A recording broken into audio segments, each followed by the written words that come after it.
So this next video, we're gonna set this up that you can start grappling with your child. I wanna start to give the person on top some options, person on bottom some options. That way we can do it against each other resisting. So that's really the power of any of the combat-based martial arts, which Brazilian Jiu-Jitsu is one, wrestling, judo, Muay Thai, boxing. All of those martial arts, you're actually doing them live on your partner. Now, I love boxing, but I don't want to get hit in the head full power because I don't want the brain damage.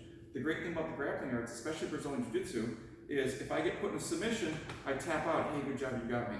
If I get caught in a position, I can't get out and I'm uncomfortable, I can tap. So it's let me know what I need to work on without getting hurt. So one of the things we're going to do now is how to pass someone's leg, how to pass the guard, so that way the person on the bottom can start working on their guard even more. So the Scott's on his back. One real simple one we'll do, and this is mainly a gi technique, meaning we're using clothing. There is a no gi version, but we're just going to keep it really simple. The person on top is going to grab the pants on the inside, pull the gi away a little bit, you're going to make fists. Now, I'm not grabbing at the knees. This is not wrong, but the reason I don't do it at the knees is he could circle his feet, put his feet on my biceps, and I don't want to fight my arms against his legs. His leg can be a lot stronger. So I actually want to go down about halfway down. I'm going to grab the pants. I'm going to do almost like I'm punching into their legs. And the main thing on this one, on this bullfighter pass, is I want to step my legs back.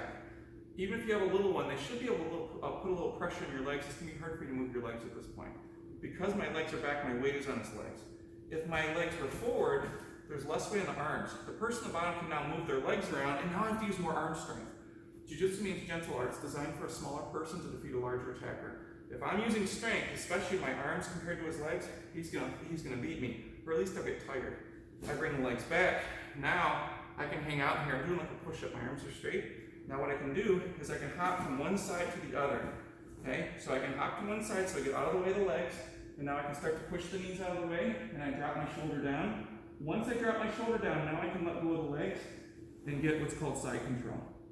A real basic side control is just to go palms together, but if you're just doing it with your child, as long as they get some pressure on you, this is an advantage for the person on top. Okay, so we'll do it one more time.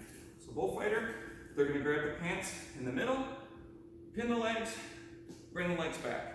Okay, now there's not a lot of weight on my legs, I can move my legs pretty quickly, so I can hop to the side. Commonly what kids will do is just kind of throw the legs and then try and sit down. The problem is the knees are going to come back in and I didn't pass the guard. So what we have to do is go to the side, push the legs out of the way, don't let go of the legs, shoulder touches, now we can let go. And then we can get what's called side control. If they want to put a lot of pressure on you, what they're going to do is take their knees off the floor, drop the hips down. If they're in a self-defense situation, they can hold someone down. The person down can't really do a lot from here. What we're going to do is we're going to advance to what's called the mount position. So what they can do is they're going to take their knee, real basic, just put it across the stomach. They're going to slide the knee all the way across the waist to end up in this position, which is called the mount position. Now normally in the mount position, if it's self-defense, if they're trying to punch me, I can sit up, they can't reach me. I can turn my shoulders so I can actually land punches right here. But in this position, if your child has to defend themselves, they don't necessarily have to strike from here because they have the advantage. Now we're going to show a position, one of my favorites for self-defense, where the person on the bottom can't strike. You can strike if you want to. We're going to push on the elbow, across. Now I put my stomach in the back of the tricep. So I'm starting to pin the arm down. So I'm not using strength, I'm just using body weight. Now from here, I reach behind the head, and I want to grab not the hand, but the wrist.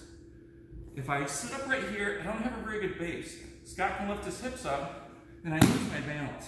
So the person on top has to start walking to the side a little. So they use their body weight to push the elbow. I get my partner on their side. Now I can lift one leg up. My heel stays closed. I'm away. His hips can only go forward and back right now, which doesn't upset my balance. This knee, this foot is away from the body. If I leave the foot really close, he can actually bridge and twist me back kind of towards my back this way. So I want to keep my foot out to the side. This gives me a base. If he tries to push into me, then he can't do it. Okay? If you want even more power, I can take this knee, push it on the tricep. And now from here, I can strike with the right hand, palm strikes. I can hold the person down. If he's trying to strike me, he can't do it. I had a kid years ago get in a self-defense situation. He was, I think, 10 or 11. He held the kid down and he said, I can hurt you right now, but I'm not going to. The kid started crying, and so he just let him go. And I was really proud because he could have started hitting him, but he didn't do it. Okay? So we'll do that from another angle. So once I pass the guard and I get side control, I'm not going into all the details. This is not all the details for a technical Brazilian Jiu-Jitsu mount. But what I don't want to do is just throw the legs over the legs because he might catch my leg and we end up in what's called half guard. So I'm just going to take my knee, slide it across his belt line, across his belly, so his legs can't grab my leg. Okay? And then from here, swing the leg out. I'm going to push the arm across. Body weight. Reach behind the head. Grab the wrists. Now we have the gift wrap. I'm going to walk to the side a little bit, kind of move my feet, get them on their side. Knee goes underneath the ear, foot out, heel up. And if I want, I've got here. If you're grappling with your child, this would be a position if you want to try and spin out, you can try and spin out. Or you can make it a rule that the person at the bottom just taps out. Tapping out basically means you got me, I can't get out, something hurts, I'm in a submission, so we don't hurt each other. When we do it, the partner on the bottom will just tap my leg. Yep. Sometimes if you just tap on the floor and there's a lot of noise, you might not be able to hear it, so we always try and tap on our partner. We also, when we advise the kids to train with other kids, train with the adults, check in with them. Are you okay? Making sure I'm not leaning my elbow on their neck or hurting them. We want this to be a fun experience for them.